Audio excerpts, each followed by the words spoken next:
선으로 악을 이기는 삶이라는 제목을 가지고 말씀을 전하겠습니다. 이솝 우화에 나오는 그 많은 이야기 중에 해와 바람 혹은 해와 구름이라는 그 내용을 잘 알 것입니다. 해와 바람이 누가 더 강한지 시합을 하게 되죠. 자신만만한 이 바람이 자신이 가진 그 능력으로 그 한 남자의 그 재킷을 벗기려고 노력하죠. 노력해 보지만 우리 아시다시피 실패합니다. 왜 실패했죠? 바람으로만 승부를 했기 때문에 그렇습니다. 바람을 불고 또 그래도 안 되자 더 센 바람을 불고 또 그래도 안 되니까 더 강한 부름을 막 몰아치죠. 그 사람을 향해 불어보았지만 결국 그 남자의 외투는 벗겨지지 않습니다. 자, 여러분, 하지만 우리가 이 바람이 가지고 있는 이 본능적인 능력이 무엇인지를 우리가 한번 생각해 본다면 여러분, 이 이야기는 달라질 수가 있어요. 바람이 실패한 이유는 바람이 할 수 있는 것이 뭐죠? 바람 부는 것밖에 없기 때문에 그렇습니다. 바람에게는 해처럼 이 온도를 따뜻하게 만드는 그런 능력이 없어요. 그렇죠? 그럼에도 불구하고 왜 바람은 애초부터 왜 해에게 자기가 이 시합에서 이길 것이라고 확신했을까요? 그것은 이 바람이 그냥 너무 이것을 간단하게 심플하게 생각한 것이에요. 바람을 세게 불면 그 옷이 훅 바람에 날려서 벗겨질 것이라 이런 생각만 가지고 있었던 거죠. 여러분, 이와 같은 생각은 바람이라는 그 바람 존재가 할 수 있는 아주 이게 본능적인 인스팅트한 생각이에요. 여러분, 성경에 나오는 하나님의 말씀 가운데 우리가 인간적으로 감당하기 참으로 어려운 일들이 참 많은데 그 중에 하나가 뭐냐 하면 바로 Love your enemies, 원수를 사랑하라는 말씀이죠. 우리는 이 자칫 이 말씀을 원수를 사랑해라, 원수를 용서해 주라라는 그 의미로만 받아들이는 경우가 많아요. 그런데 여러분, 원수를 위해서 기도하고 원수를 용서해라, 이것은 성경에서 보면 가장 베이직이에요. 가장 기초예요. 크리스찬이라면 누구든지 그렇게 해야 된다는 말이에요. 즉, 나를 해롭게 하는 사람을 용서하는 데서 끝나는 것이 아니란 말입니다. 끝나는 것이 아니라 한 발 더 나아가서 기어코 그 원수에게 뭘 해야 돼요? 선을 베풀라는 뜻입니다. 이게 하나님의 명령이에요. 우리 가운데 자신을 핍박하고 자신에게 고통을 주는 사람에게 우리 찾아가서 오히려 그 사람에게 사랑을 베풀고 선을 행하고, 여러분 이렇게 해본 기억이 있으신가요? 물론 있으시겠죠. 그런데 여러분, 사실 우리 인간은 다 죄의 본성을 가지고 있잖아요. 예수를 믿었지만 죄의 본성을 가지고 있어요. 죄의 본성을 가진 우리에게 어쩌면 이 일은, 원수를 사랑하는 것, 원수에게 선을 베푸는 이 일은 아주 불가능한 일이라는 것이 더 맞는 말인지 모르겠어요. 일반적으로 사람들은 자기를 화나게 만들고 자기 마음을 아프게 만들고 자기에게 해를 입히는 사람에게 일반적으로 여러분 선을 베풀지 않습니다. 그렇죠? 그대로 똑같이 하지는 않더라도 거기에 뒤지지 않을 만큼 준비해서 다 페이백 해버리죠. 되갚아줍니다. 그리고 어느 누구도 이런 일을 할 때 내가 잘못이라고 생각하지 않습니다. 오히려 그렇게 하는 것이 어떻게 보면 네가 당했으니까 그 정도는 해야지, 공평한 일이라고 박수 쳐줍니다. 이게 일반적인 생각이에요. 여러분, 이것은 마치 바람이 자기에게 있는 것은 바람 부는 것밖에 없기 때문에 없다고 믿고 오직 바람만 더욱더 강하게 불었던 것과 같은 의미가 아닐까요?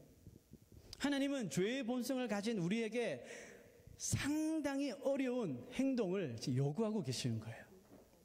자, 오늘 17절 한번 볼까요? 읽어봅시다. 시작. 아무에게도 악으로 갚지 말고 모든 사람 앞에서 선한 일을 도모하라. 한 번 더요. 아무에게도 악으로 갚지 말고 모든 사람 앞에서 선한 일을 도모하라. 이게 명령인데 이게 너무너무 어려운 일이잖아요. 원수를 사랑하고 악하게 행하는 자에게 선을 베푸는 것은 바람 부는 것만 할 줄 아는 바람에게 뭘 하라는 거예요? 따뜻한 햇빛을 비추라는 말과 똑같은 의미 아니에요? 말이 안 된다는 뜻이죠. 죄의 본성을 가진 우리에게 이게 말이 안 된다는 뜻이에요. 원수를 사랑할 수 있는 것은 우리 죄의 본성을 가진 인간에게는 비정상적인 행동임에 틀림없다는 말입니다.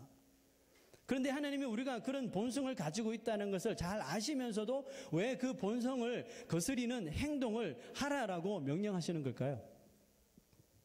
이유는 우리가 참 힘들지만 어려운 일이지만 우리가 그렇게 행동할 때 결국은 우리에게 더 큰 유익이 있기 때문에 그렇습니다. 하나님은 사랑하는 자녀에게 절대로 해가 되는 일을 시키시는 법이 없어요. 아멘입니까? 내가 눈으로 보기에 이게 참 어려운 일 같이 보이지만 하게 되면 그것이 우리에게 유익이 된다니까요. 자, 그러므로 하나님은 우리가 원수들에게 받는 이런 비판과 상처, 이런 스트레스를 통해서 그렇게 행동하는 우리들을 어떻게 해요? 성장하게 만드시는 거예요. 자, 아주 중요하기 때문에 한 번 더 말해 볼까요? 그러므로 하나님은 우리가 원수들에게 받는 이런 비판과 이런 상처들을 통하여 우리를 어떻게 한다고요? 자라나게, 하나님의 사람으로 더 자라나게 만드신다는 것이에요. 자, 성경에서 다윗처럼 사람들에게 비판을 많이 받은 인물도 없을 거예요. 우리가 다윗 하면 정말 영웅이죠. 이스라엘의 영웅. 다윗의 삶은 영웅처럼 화려해 보이지만 그의 삶을 보면 참으로 많은 원수들이 늘 그의 주위에서 그를 애워싸고 그를 조롱하고 비판하고 그의 아들까지도, 때로는 그 다윗의 목숨까지도 위협한 사건이 있습니다. 자, 가족 이야기를 해볼까요? 그 가족 중에서도 제일 큰형 엘리압은 다윗을 언제나 무시하고 막둥이라고 조롱하죠. 그런데 여러분, 결국 그 조롱을 통하여 다윗은 내가 골리앗과 싸우겠다는 결심을 굳히게 된다니까요. 그리고 다윗이 사울 왕을 피해서 그 원수 나라 블레셋 땅에 숨었다가 이제 들키게 되잖아요. 발각이 되죠. 그때 다윗이 어떻게 합니까? 마치 미친 사람처럼, 그죠? 침을 지지 수염에 흘리면서 미쳤다고 이렇게 행동한 거죠. 그랬더니 그 원수에게 정말 미친 사람 취급을 받죠. 그리고 쫓겨나는 모욕을 당하게 됩니다. 하지만 다윗은 그 일을 통하여 하나님보다 사람을 더 두려워했던 자기 자신을 철저하게 회개하죠. 그리고 쓴 시편이 뭐냐 하면 시편 34편이에요. 자, 시편 34편 18절 한번 볼까요? 다윗이 회개하고 이런 시편을 썼어요. 시작. 여호와는 마음이 상한 자를 가까이 하시고 중심으로 통회하는 자를 구원하시는도다. 여러분, 다윗은 그 이스라엘 나라에 참 이익이 되는 일을 했음에도 이 사울 왕의 그 질투 때문에 하루아침에 영웅에서 그 역적으로 쫓기게 되죠. 이런 사울 왕의 행동을 그의 아들인 그 요나단조차 이해를 하지 못하는 거예요. 그래서 요나단이 아버지를 찾아가 따지는 거예요. 아버지, 다윗은 그런 아이가 아니에요. 아무리 따지고 말리고 부탁하지만 그럴수록 아버지는 더욱더 더 다윗을 싫어하고 죽이려고 미워한 거죠. 자, 여러분, 우리가 이쯤 되면 우리는 흔히 사울 왕의 이런 멘탈에 큰 문제가 있는 걸로 판단하게 되죠. 그러면서 만약 사울이 더 완악한 행동을 하게 되면 이제는 다윗이 거기에 따른 이 보복을 해야 한다고 다 생각합니다. 우리만 생각하는 것이 아니라 다윗의 종들도 그렇게 생각했단 말이죠. 실제로 다윗에게 이 원수 사울을 죽일 수 있는 기회가 2번이나 찾아오죠. 다윗의 종들이 스스로 사울을 죽이겠다고 났습니다. 그런데 2번 다 다윗은 종들을 말려요. 그리고 이 사울을 죽이지 못하게 합니다. 그렇게 원수를 복수할 수 있는 기회가 찾아왔을 때마다 오히려 보니까 다윗이 조금 더 성숙해져 가고 있어요. 영적으로 자라나는 것을 봐요. 여러분, 사울이 처음에 굴 속에 있을 때 사울 몰래 뒤에 가서 사울의 옷자락을 칼로 다윗이 베죠. 그것조차도 다윗은 마음에 찔려 있었어요. 그리고 이렇게 사무엘상 24장 6절에 고백을 합니다. 자, 봅시다. 내가 손을 들어 여호와의 기름 부음을 받은 내 주를 치는 것은 여호와께서 금하시는 것이니, 자기가 그렇게 했다는 거죠. 그 마음에 찔림을 얻은 거죠. 이 일 후에 또다시 원수 사울을 죽일 수 있는 더 좋은 기회가 찾아옵니다. 이번에는 아예 사울이 다윗 앞에서 그냥 누워 잠자고 있었어요. 무방비 상태죠. 하지만 이번에는 아예 사울의 몸에 다윗이 손도 대지 않습니다. 그 대신 사울의 창과 사울의 물병을 증거로 가져가죠. 사울이 일어나서 이 사실을 알게 되었을 때 다윗이 큰 소리로 사울이 아닌 사울의 보디가드였던 아브넬에게 호통을 치는 내용이 나와요. 자, 사무엘상 26장 15절 봅시다. 읽어봅시다. 시작. 네가 어찌하여 내 주 왕을 보호하지 아니하느냐? 백성 가운데 한 사람이 내 주 왕을 죽이려고 들어갔었느니라. 네가 행한 이 일이 옳지 못하도다. 여호와께서 살아계심을 두고 맹세하노니 여호와의 기름 부음 받은 너희 주를 보호하지 아니하였으니 너희는 마땅히 죽을 자이니라. 마땅히 죽을 자는 사울 아니에요? 그런데 바디가드를 잘 못한 아브넬이 죽어야 한다고 말합니다. 여러분 이거 좀 보면 상식에 어긋나는 말 아니에요? 우리가 다윗이라면 한 번도 아니고 두 번씩이나 사울을 용서해 줬는데, 살려줬는데 또 이렇게 나오면 사울에게 이제 욕을 하겠죠. 아니 저번에 그렇게 살려줬는데 또 이럴 수가, 당신 제정신입니까? 그러고도 당신이 왕입니까? 하면서 왕을 이렇게 모욕했을 거예요. 그런데 다윗은 오히려 왕을 잘못 경호한 아브넬을 강하게 책망하고 사울 왕에게는 한마디도 하지 않습니다. 이 말을 듣고 결국 사울은 자신의 잘못이 뭔지 철저하게 깨닫게 되죠. 사무엘상 26장 21절 보세요. 사울이 이르되 내가 범죄하였도다.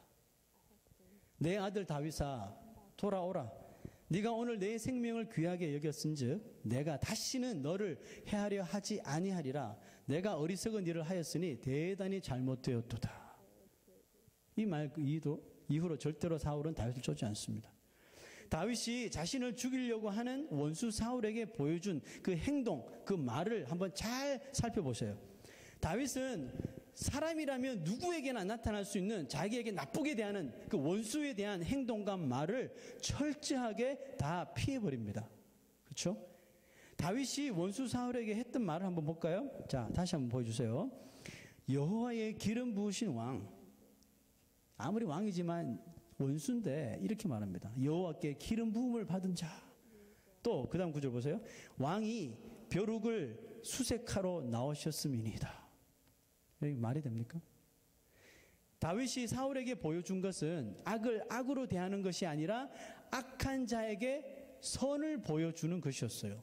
비록 원수였지만 다윗 자신을 벼룩처럼 철저히 낮추고 사울은 하나님께 기름 부음을 받은 특별한 사람임을 오히려 높여줬다는 것입니다. 여러분, 어떤 사람들은 자신을 향해 비판을 하고 상처되는 말을 또 듣게 되면 어떻게 나갑니까? 두고 보자. 내 그대로 다 갚아줄 테니까. 예? 몇 배로 갚아, 이렇게 하잖아요. 하면서 복수의 기회를 엿보기도 하죠. 자, 여러분 한번 물어볼게요. 그래서 만약에 우리가 복수를 했다고 합시다.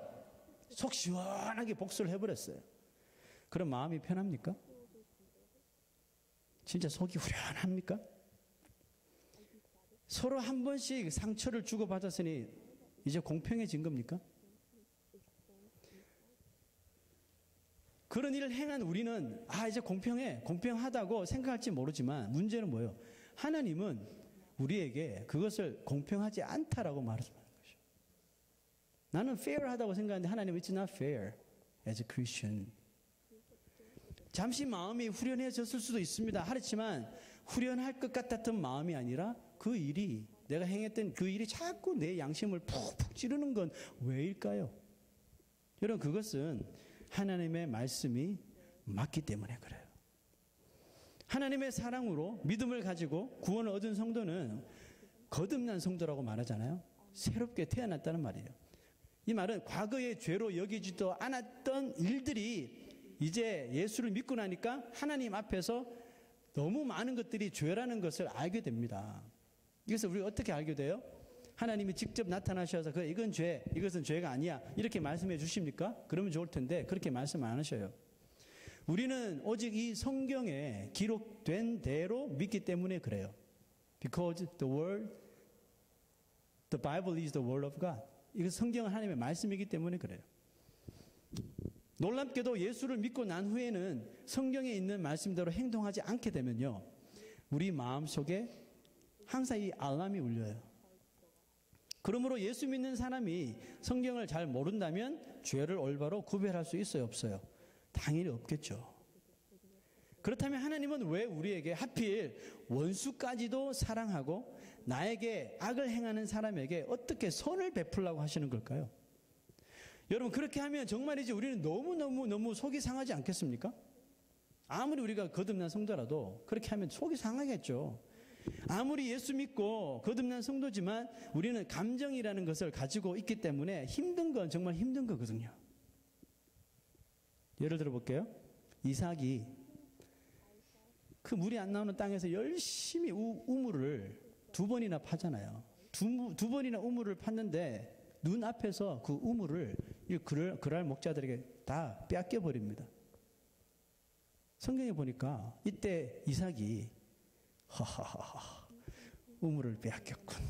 기뻐했나요? 웃었다는 내용이 없어요. 분명히 이삭이 속에서 천불이 났을 거예요. 분노가 끓어오르고 당장 싸워서 다시 빼앗고 싶은 마음 들었겠죠. 근데 이삭이 그렇게 했어요, 안 했어요? 안 했단 말이죠. 다른 예를 들어볼까요? 한국에 손양원 목사님 잘 아시죠? 사랑하는 2 아들을 죽여버린 그 원수를 어답트하잖아요. 양자로 삼아요. 생각해 봤어요. 그 아들을 어답트하고 그 마지막 그 다큐멘터리에 사인할 때 아니면 도장을 찍을 때 정말 손양원 목사님 마음이 기뻤을까요? 난 이제 예수님 말씀대로 행해 원수를 사랑해 기뻤을까요? 저는 아니라고 생각해요. 마음이 찢어지죠. 이런 생각했을 것 같아요. 내가 정말 저 원수를 아들로 대할 수 있을까? 혹시 내 마음에 죽이고 싶은 마음이 생겨서 또 죽여버리지는 않을까? 이런 마음이 들었을 것 같아요.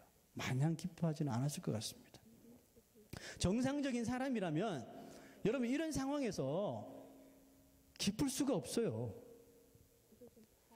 하지만 하나님의 사람들은 하나님이 너희들은 그렇게 해야 돼 라고 말씀하셔요. 그 이유가 뭐죠? 왜 그렇죠? 자, 오늘 본문 말씀 19절 한번 볼까요? verse 19 봅시다. 자, 하나님의 사람들은 왜 그렇게 해야 되는지 19절에 이렇게 말씀하십니다. 다 같이 한번 읽어봅시다. 19절 시작. 내 사랑하는 자들아 너희가 친히 원수를 갚지 말고 하나님의 진노하심에 맡기라. 기록되었으되 원수 갚는 것이 내게 있으니 내가 갚으리라. 아멘입니까? 이게 이유예요, 여러분. 내가 은혜 받고 내가 잘나서 말씀대로 해서 용서하는 게 아니에요, 여러분. 사랑을 베푸는 게 아니라 하나님 앞에 맡겨버리는 것이 먼저예요, 여러분. 원수 갚는 것이 내게 있으니 내가 갚으리라. 하나님은 우리가 원수 갚는 것조차 죄라고 말씀하시는 거예요. 하나님은 사랑하는 하나님의 자녀들이 친히 그 원수를 갚아서 죄에 빠지는 것을 원치 않으시기 때문에 그렇습니다. 나에게 욕하는 사람에게 우리가 욕을 한다면 여러분 그것은 죄 짓는 것 아닙니까? 나한테 욕하는데 내가 욕해 주는데 그게 뭐가 죄야? 그 하나님 그게 죄래요. 나에게 큰 손해를 입힌 사람에게 우리가 똑같이 막 법적으로 손해를 입혀버린다면 그것은 정당한 것입니까? 그것은 죄가 아닙니까? 나의 아들을 죽인 원수를 찾아가 죽여버리면 그것은 죄가 아닙니까? 하나님은 우리가 원수 갚는 것으로 인해 더 심각한 죄인이 되지 않도록 우리를 막으시길 원하시는 거예요. 그래서 이유 없이 오른뺨을 때리는 사람에게 뭐하라 그랬어요? 왼뺨도 때리라고 그냥 내는 것입니다. 물론 이렇게 하면 속이 천불이 나죠. 속이 답답하고 막 스트레스 받겠죠. 하지만 우리가 그런 상황에서 그렇게 할 수 있다면 적어도 우리는 죄 짓는 길에서 빠져나올 수가 있는 거예요. 하나님은 원수 갚는 일을 당신이 하신대요. 그게 전문이시래요. 나에게 맡겨주래요. 내가 알아서 할 테니까. 그리고 우리는 원수 갚는 일로 인해 죄에 빠지지 말라고 하시는 것입니다. 제 이야기를 한번 할게요. 제가 청년이었을 때, 지금도 청년이지만 제가 전도사 시절에 제가 기억해보면 말하기 부끄러운 일이에요. 아주 돌이킬 수 없는 아주 부끄러운 행동을 한 적이 있었어요. 티네이저 애들이 다 그렇죠. 학생 중에 너무 말을 듣지 않는 아이가 있었어요. 유독 말을 안 듣는 아이가 있었죠. 그날따라 너무 말을 듣지 않고 그 예배를 막 방해하는 거죠. 예배 시간에 막 떠들고 이야기하고 막 참다가 예배가 끝났습니다. 끝나고 이제 걔를 이렇게 데리고 밖으로 나갔어요. 나와서 이제 좋게 타일렀죠. 그렇게 하면 안 된다. 예배 시간에 하나님 앞에 예배드리는데 그렇게 하면 안 된다 한마디 했는데 저는 네 알겠습니다 할 줄 알았는데 얘가 저에게 욕을 하면서 막 대드는 거 있죠. 차마 입에 담을 수 없는 X 욕을 하면서 F 욕을 하면서 저에게 막 대드는 것이죠. 저도 깜짝 순간적으로 놀랐죠. 저도 그때는 뭐 혈기왕성한 젊은 때라 순간 화를 참지 못했어요. 그래서 막 멘붕에 빠졌다 그러죠. 화를 참지 못하고 그냥 막 그 아이의 뺨을 때려버린 거죠. 이렇게 쫙 소리 나면서. 그랬더니 얘가 수그러들 줄 알았는데 이제 막 덤벼드는 거예요, 저한테. 예, 막 싸워보자고 막 얘가 씩씩거리는 거죠. 분노를 이기지 못하니까 저도 몰랐던 제 마음속에 아주 이 폭력적인 성격이 막 터져 나오면서 막 그 아이에게 제가 심한 말까지 막 퍼부으면서 전도사가 학생과 막 싸웠다니까요. 지금 웃으시는데 그때 심각했습니다. 얼마나 제가 큰 소리로 그 아이와 싸웠는지 어른들이 회의하다 말고 교회에서 막 뛰쳐나온 거예요. 싸움 난 줄. 뛰쳐나오게 되었고 그 어른들을 딱 보자마자 갑자기 집 나갔던 정신이 다시 찾아온 거죠. 정신을 바짝 차리면서. 근데 때는 이미 너무 늦은 거죠. 저는 그날 오후 예배도 드릴 수가 없었어요. 이 마음을 무슨 예배를 드립니까? 마음이 몹시 상하고 괴로웠어요. 그래서 오랜 시간 교회 주위를 빙빙 혼자 돌면서 내가 했던 행동에 대해서 좀 깊게 생각을 해봤어요. 근데 생각하면 생각할수록 어떻게 그런 행동이 나왔지? 어떻게 그런 말을 나왔지? 나의 행동이 너무너무 바보 같은 거죠. 나이도 한창 어린 제자한테. 그날 저녁에 그 아이를 찾아가죠. 또 그 아이 부모를, 물론 그 아이는 못 만났어요. 저를 만나 주겠습니까, 걔가? 예. 저 부모를 만나서 이제 그 부모에게 사과를 했죠. 그런데 그 부모가 오히려 자신의 아이를 이렇게 혼내고 미안하다고 저한테 이야기하는 거죠. 그랬더니 제가 더 부끄러워지는 거죠. 그래서 털레털레 교회로 돌아왔는데 그 담임 목사님이 아직 계시는 거죠. 마치 저를 기다리고 있었던 것처럼. 파이어를 당할 줄 알았는데 이렇게 말씀하시는 거죠. 전도사님, 그런 화끈한 성격이 있는지 몰랐다고. 그 성격이 아주 이렇게 온순하고 이런 줄 알았는데, 그런 성격이 있는지 정말 몰랐는데, 화가 정말 많이 나셨나 보네요. 이렇게 말씀하시는데, 갑자기 머리를 턱 얻어맞은 것처럼 정신이 몽롱해진 거예요. 전도사님, 그런 성격이 있는 줄 몰랐는데, 화가 많이 나. 이 말이 갑자기 제 머리를 치는 거죠. 그렇습니다. 저는 제가 하나님께 내 인생을 하나님의 종으로 다 맡겼기 때문에 이제 나는 다른 사람과 다르다고 스스로 생각했던 거죠.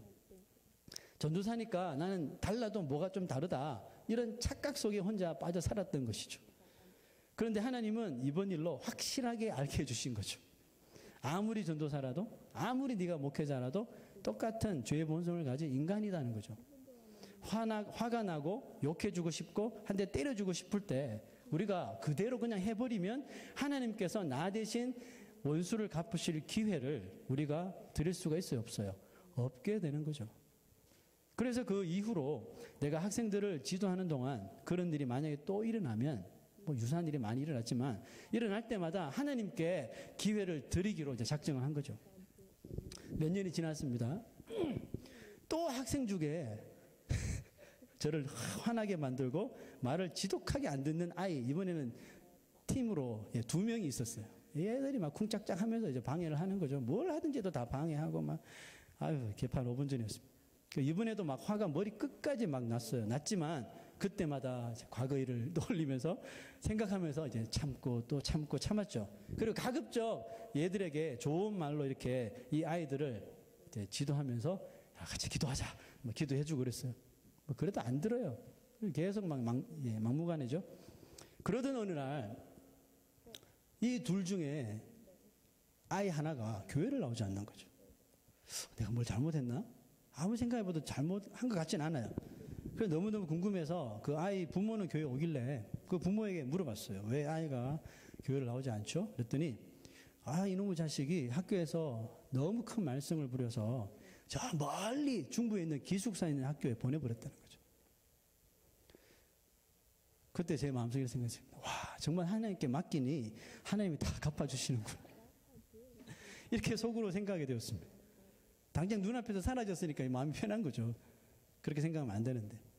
그래서 저는 그냥 이것이 우연히 타이밍이 좋게 맞았네. 우연히 일어난 일인 줄 알았어요. 그런데 여러분, 몇 주가 지나지 않아서 나머지 그 한 아이도 그렇게 내 속을 상하게 하더니 그 아이도 어느 날 보이지 않는 거예요. 저는 속으로 설마 이번에도 하고 그 부모를 찾아갔는데 정말 이번에도 하나님께서 그 아이를 똑같은 학교로 보내버리신 거죠. 지금은 이 아이들이 신앙생활 잘하고 있어요. 여러분, 해와 바람, 그 이야기 가운데서 바람을 아무리 불어도 그 시합은 내가 절대로 이길 수 없다는 것을 바람이 한 번만이라도 깨달았다면 어떻게 됐을까요?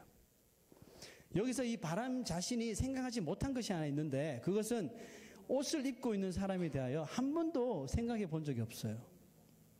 몇 번 강한 바람을 보내어도 옷을 벗지 않았을 때 이 바람은 한 번 정도 그 사람에 대하여 왜 옷을 벗지 않지 생각해 보았다면 어땠을까요?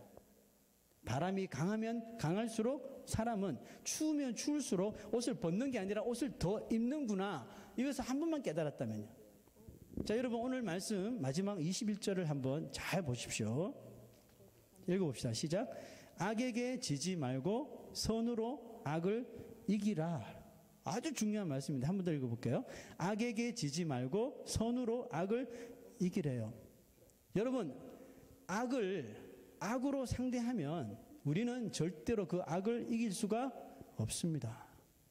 악한 사람을 더 악하게 대하는 것은 공평한 것이 아니라 하나님 앞에 더 큰 죄를 짓는 것이에요. 알면서도 지르는 죄니까. 악을 이길 수 있는 방법은 한 가지밖에 없습니다. 바로 악을 행하는 자에게 뭘 하라고요? 선을 가지고 나아가라는 거죠. 처음에는 나 자신이 그렇게 하면 너무 한심하게 보일 수도 있어요. 아마 그렇게 행동하면 상대방도 나를 더 깔볼 수도 있어요. 아유, 참 웃기고 있네. 하지만 걱정하지 마세요. 걱정하지 마시고, 자, 20절 한번 볼까요? 자, 20절 한번 읽어봅시다. 시작. 내 원수가 줄이거든 먹이고 목마르거든 마시게 하라.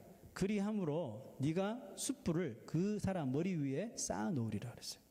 성경은 성도가 이렇게 살아야 한다고 말씀하십니다.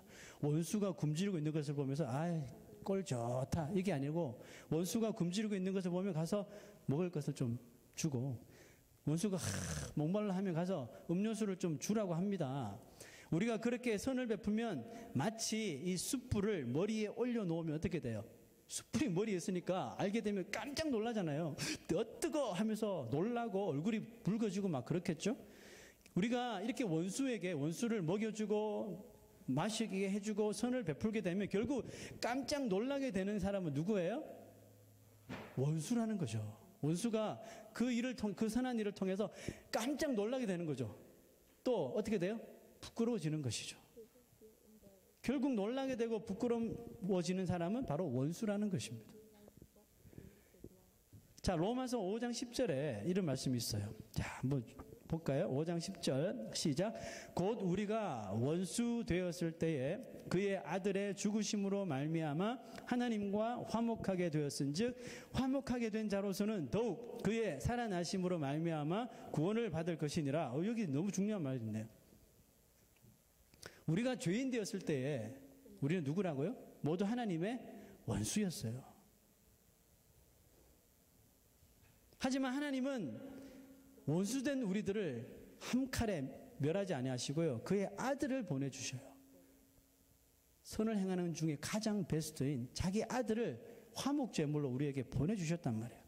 우리에게 이렇게 원수 같은 우리에게 선을 행하셨지 우리를 멸하지 않으셨다는 것입니다. 결국 누구든지 이 하나님의 놀라운 선을 깨닫게 될 때, 그죠? 어떻게 돼요? 깜짝 놀라는 거죠. 이게 하나님이구나. 이게 하나님이시구나. 이것을 놀라게 된다는 말이죠. 그리고 지난 날에 내가 원수 되었던 날에 저질렀던 하나님 앞에 지었던 모든 죄들을 부끄러워하는 거죠. 부끄러워하면서 하나님 앞에 회개하게 되는 것입니다. 우리가 세상에서 악을 악으로 갚기보다 선으로 갚을 때에 결국 그 선을 통해 하나님은 한 길 잃은 영혼을 구원의 길로 인도하여 주신다는 것을 믿으시길 바랍니다.